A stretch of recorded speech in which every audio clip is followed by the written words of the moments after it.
PC சார்பாக நடத்தும் Srikanth and Sathish memorial trophy fire ball tournament Sunday match open belt போடுறோம். 8 team captains வந்திருக்காங்க. First எடுக்கிறது சரி இசிசி. நெக்ஸ்ட் அடுத்தது அவங்களோட மோதல் அணி டிஎஃப்சிசி.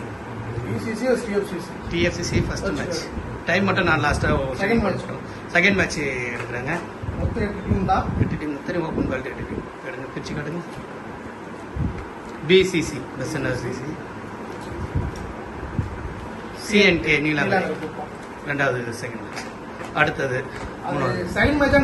அது டைம் நம்ம பார்த்து போட்டுலாம் இருக்கிட்டு வராங்க. மேட்ச் அவங்களுக்கு ஷெடியூல் சொல்லுங்க. விசிசி லிபி டீம். பிசிஹெச் பட்னம்பாக்கம் அந்த 3ஆவது மேட்ச் லாஸ்ட் மேட்ச் அப்படியே எடுத்துருங்க. மூர்த்தி செலக்டட் அவங்களோட மோத போகிறது டிஎன்சிசி துறப்பாங்க டீம். ஓகே ஷெடியூல் போட்டுட்டு உங்களுக்கு டைம் மட்டும் நான் போட்டுறேன். இது அப்படியே ஓப்பன் பண்ணி குரூப்பில் அனுப்பிச்சி விட்றேன் மேட்ச். ஓகேங்களா?